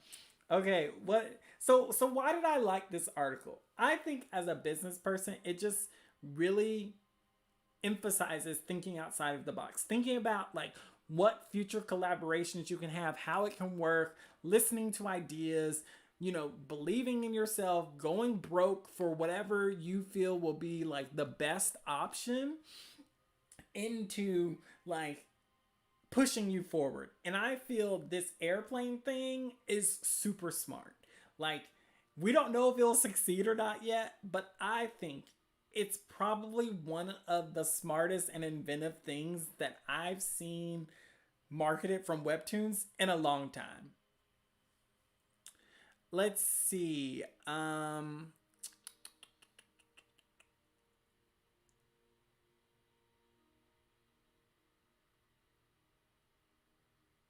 Tate, Webtoons in space. Yes, exactly. Jenny said, we're going to get that private jet. Yes. Actually, now, Jenny, we've moved on and we're getting a spaceship. Like, that's just what it is. Janice just said, you got to learn how to swim first. When you can fly, do you really need to swim? FEMA 96 is becoming a Webtoon original still worth pursuing? So let me answer that during the Q&A. Y'all remind me to answer that, and I will let you know. We're almost at the Q&A. Let me wrap this up, and then we can talk about that. Okay, so what I also want to touch on is sometimes people have crazy ideas. I think it's important to just listen to any opportunities that might come our way and then take them under advisement. If it sounds super crazy, like, do not just be like, yes, I love it. Like, take some time, think about it, and then come back to it with a level head. However long that takes. If it takes you a week, a month, it's just a starter idea. So before you fully invest, like, listen to other opportunities and then go from there. Because somebody could have a really good marketing idea. Like, nowadays, it takes like one post to have something viral. So you never know what could work. And then I think it's important when you're making your Webtoon to determine like what can your Webtoon be marketed with. Do your characters drink out of like a special coffee cup? Can you make this coffee cup? Like, does it say something funny on it? Like, all sorts of stuff. Like, do your characters write in a certain notebook? Can this notebook be mass produced for your fans to read? Like, think about stuff like that. Things that can be easily sold that people can buy. Like, think about the Death Notebook. So many people buy those things. It's literally just a notebook, like with paper in it. It's probably like the cheapest thing to make, and they probably sell it for like $20. So my point is like, for future opportunities, if you're trying to really like grow in your like business endeavors and your business acumen, like, think of these things when you're developing your story. Like, can I make something marketable that I can sell to people that my characters use? Like, there's all sorts of fun things that people buy and are interested in. Like, we have the Naruto headbands. You have the that bleach glove thing. You have the Hunter license. Like, there's all sorts of stuff. And that's kind of one of the areas that I feel like sometimes like Webtoon characters don't have enough of that could be easily included to like really push your series to have some extra visibility. So these can be items, it could be functions, like if your series is like with children or something really cute or a teacher or something like that, you know, you could have like cross promotion between like a school. Like the sky is the limit. Like just think of things that can go along with making your comic more accessible to people that may not come across it very often. It only takes something, like one item, for someone to be really interested in it. And so with that, those are our 3 stories of the day. Sorry that this stream was kind of crazy. I had such a good time with you guys. I really enjoyed being able to just yap. Like there was a lot of yapping through this, but it was so much fun. And I'm glad we were able to actually get through this entire story. So now we're going to enter into our Q&A. If you did have additional comments about the stories that were presented, you can definitely ask me here. Or if you don't have anything to say about them, that's fine as well. I do want to go back and answer one of the questions earlier. Is becoming a Webtoon original still worth pursuing? I'm not sure if you want like a straight answer or if you want like an explanation. So what I'll do is I'll give it to you straight. Yes, if you get a good deal. So I feel like I've talked about this before, but I think depending on the series that you're working on and the length of the series would determine if what you're working on right now is worth pitching to Webtoons. I think that it's worth pitching to them. However, the series that you're working on may not be right for you to pitch to them as a creator. Because if you're working on, let's say, something like your magnum opus, or you're working on a series that, you know, just has a bunch of episodes, it takes a long time to tell these stories. Webcomics is super hard in the storytelling, you know, perspective. Like, a chapter probably from a novel could be like 25 episodes in a webtoon. I'm exaggerating, also maybe not exaggerating, but my point with this is it can be super duper long. So if you have something that's going to take you 10 years to tell, you need to know that you're in it to tell that type of story. If this is your first story, I think I would pitch to them something that's 50 episodes or less, which means maybe it'll be 75 episodes, which means you're looking at 2 years of being a part of Webtoons. I would say definitely try and talk to other creators that are already Webtoon originals and ask them, do they feel that it's still worth it? I talked to the Sub-Zero creator, and she feels like, you know, it's worth it to her. Like, with any job, you have to make sacrifices. You have to determine, you know, what you're willing, like what your boundaries are, what you're willing to give up. So I think there's a lot of nuance and a lot of determining what works for you with being a Webtoon original. What do you guys think? Maybe you guys can help. Do y'all think that it's worth still being a Webtoon original? I think it's one of the easier ways to get your name out there and for a lot of like other businesses to look at you as a professional. Let's see. Jay said, oh, Jay, you don't know how to swim either. We're in the same boat. Look at us. Can you fly though, Jay? That's the real thing. Patient Spooky said, merchandise your characters. Make them cute enough to sell plushies of them. I want a plushie of one of your characters, Spooky. I make chibi stickers of my characters. Tate, I want to see your characters. I love chibis. I would buy some stickers from you. Adagong said, turn your characters into collectible action figures. Huh, that could be cool. Maybe make an art book underlining the creation of your webcomic. That could also be cool. If they wear a graphic tee, maybe you can sell it as merch. 100%. That's what I'm saying. I feel like that sun is mocking me. Listen, the sun was my OG avatar. Like it's my logo technically, but before I created Apollo, the sun was all you got to see. And I feel like that smile encapsulates me 100%. Like I'm a very smiley person, but I think behind this smile, there is a little bit of deviousness working in the background. Okay. Adagon said we had a ton of live streams concerning being an original. We did. So,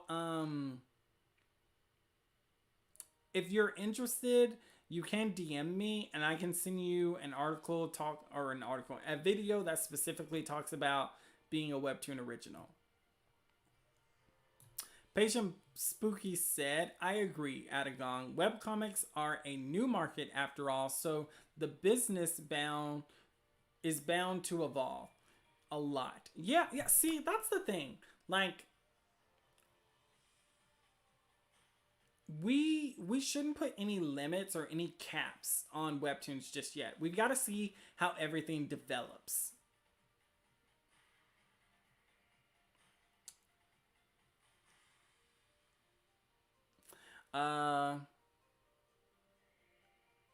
Femi said, yeah, I noticed most originals don't last more than 3 seasons. Well, I think Let's Play was going to have 4 seasons. I do think that some people determine, like, it's a lot of work. Like, Rachel has been working on Lore Olympus, for example, this is just the original, so not including the canvas time, but 6+ years. That's 6 years you're working on a series. Do you know, like, there are authors that write like 3 books a year. They write a whole series in a year and they're moved on to their next idea. Do you know how many ideas Rachel has probably had that she can't work on because she's working on Lore Olympus? She probably has almost worked on Lore Olympus for a decade, which is fine. But if you're not in love with that world, like, and if it's your first series, you're probably going to have, maybe more sophisticated ideas later. Maybe you're going to have ideas about how you could have reworked the story. Like, there's going to be so much going on in your head when you're working on a webtoon opposed to a novel, in my opinion, because the novel's kind of like, once you've written it, it's done. Yeah, you could correct it, but you've moved on to your next project. So it's just, there's so much involved in that I feel like 3 seasons is a lot. It's a lot. Like, that's a lot of work. So, yeah, Kaylee Blue, I agree. It definitely depends on your ability to work. It's still a lot of work. Jay said, unfortunately, I can't fly either. What do you mean you can't fly, Jay? What is this? We got to get you some wings.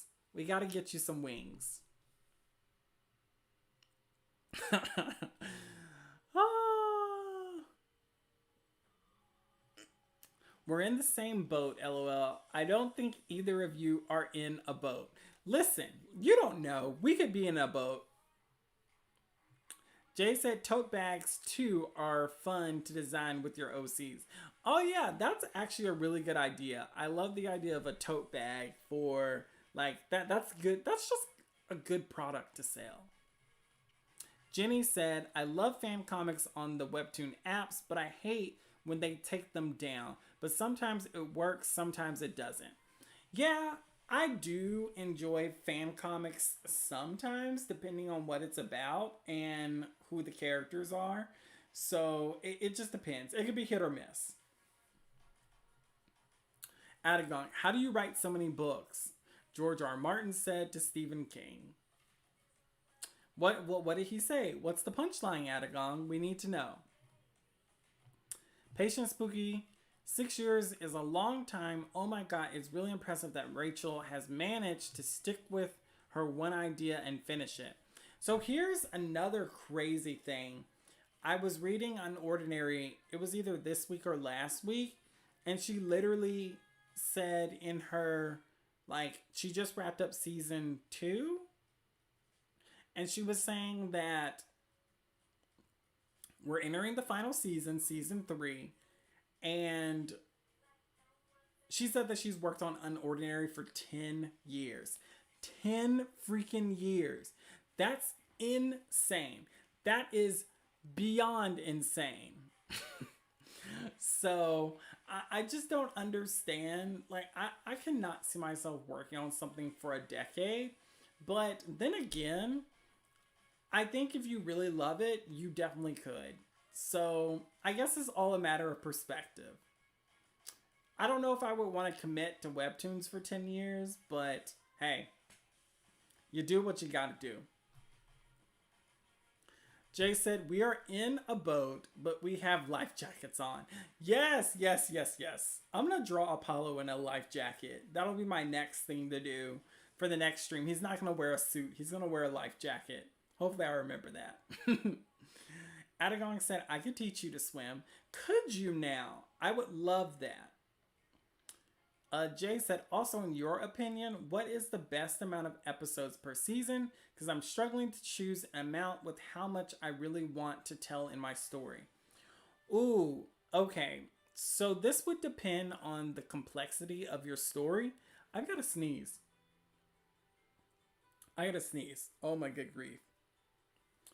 Okay, so this will depend on the complexity of your story, but I think 40 to 50 episodes. So the reason I think that is, like, if we're thinking in terms of, actually, I think I would say less than that. If it's a complex story, 50 episodes. If it's not as complex, like if it's like a meet cute story, I would say 30 to 40 episodes. And then like try and get this out within a year. Like if we're talking professionally, so that's where I'm kind of like, I feel like that's hard to answer without knowing the plot, without knowing the characters. Because in my mind, that's just a hard question to answer. But I would say if you're struggling, like how many seasons do you think your series is going to be? That's what I need to know. Send me the link on Instagram, Tate. Janisha said, I've had Uverse as an idea for 12 years and I'm finally making it a physical thing. I think there's a complete difference between thinking about something and working on it. So like, I daydream about stuff all the time. Like, I have stories that I've been involved with and I've worked on that like still float around in my head and whatnot. I think that's completely different. Like, that's just the fun of being a writer, the fun of being an artist. But actually working on it for that long, I feel like is completely different. Jay said, it is a complex one with a couple of seasons. At least that's my plan. So, okay then. I would say 50 episodes a season. Try to make sure that you tell a really good story, like beginning, middle, and end in each season, that there's an objective, there's a goal, they reach the goal, and then you set up for the next season with the last episode of every season. So, like, let's say in the beginning, the story is the main character is looking for the legendary sword Excalibur to slay the dragon. So by episode 49, his party and his friends, they've slayed the dragon, and then they find out that by killing the dragon, it's awakened the dragons in the other dimension, and now they've created the Great Dragon War. And so that would be the end of the first season. So like the readers get a fulfilling story where it's like, we made it to our goal, we obtained our goal, we killed it, and now the next season, we know exactly what's going to happen, the Great Dragon War. And then you would just keep doing that. So now the next season, you start with the new objective that your main party is going to try to seek to coexist and live in peace with the dragons. They do not want to go to war. And so it could be a political season where like they're trying to like negotiate with the dragons. The dragons are all no and burning stuff down. And then by the end, it's determined that peace cannot happen and the Great Dragon War proceeds, and that would be the end of season 2. And you just keep building that way. I think that would be like the smartest way to go. Yeah. I would love. I definitely could afford a sticker.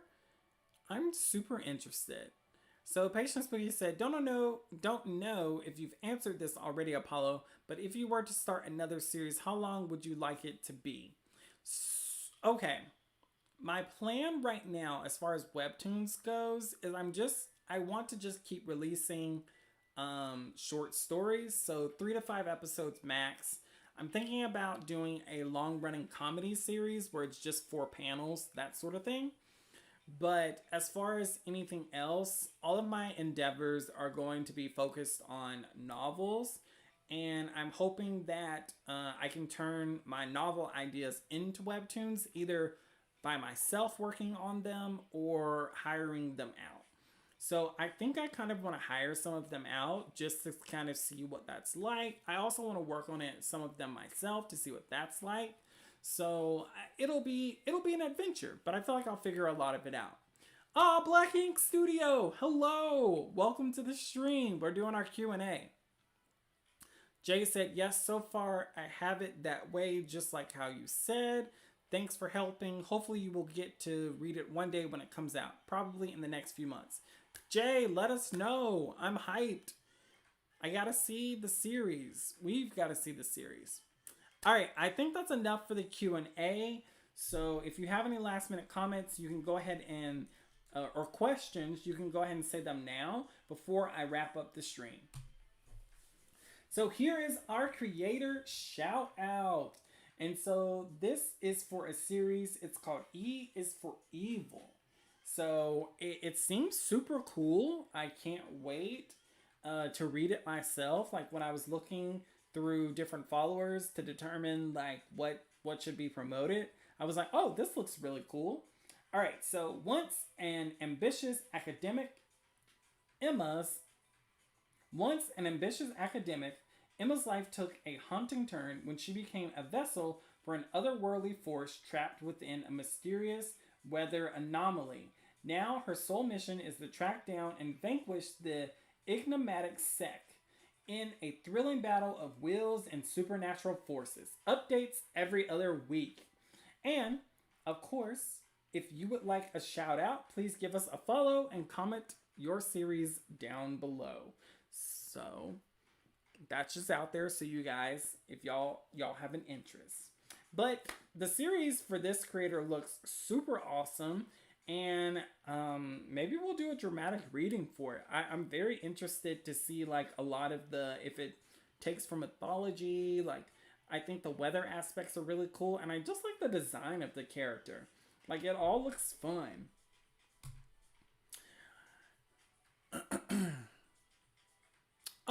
Adagon asks, still thinking about that Red Riding Hood idea on the Still thinking about that Little Red Riding Hood on the train idea. I'm working on that, Adagon. I'm hoping I can get it finished for the contest. If not, I'll still release it for you guys to read, but I'm doing my best to get it finished for the contest. I'm really winding down on time. So hopefully that'll be finished, but you can see some of my progress videos on Patreon. Maybe I'll release those in the future. I don't know yet, but I'm trying to work on it on Patreon at least once a week. All right, and so if you're watching this video, our question to the community is, how can comic creators make great, well-written stories? And then, of course, I just want to say thank you to our patrons, all of you guys who are supporting us. And if you would like to get some Patreon exclusive content that we don't post publicly, you can join our Patreon. Here are some previews of the videos that we go over. I do a monthly Patreon exclusive where I ramble about things that I really enjoy. This month, I'm super excited. I'll be talking about my experience at MomoCon, as well as being a convention artist selling at a table. So that'll be super fun. And then, of course, as I was just talking about the Little Red Riding Hood entry, I'll be working on that on stream, hopefully. All right, so I'm going to enter into my outro mode. Thank you guys so much for hanging out with me. It's been so much fun. If you enjoyed the video, please subscribe, leave us a like, a comment, and most definitely ring the bell. Be sure to follow us on all our social media accounts, link in the description. We're particularly active on Instagram, so if you want to chat with us, then feel free to pop on by. All right, guys, I will catch you in the next video.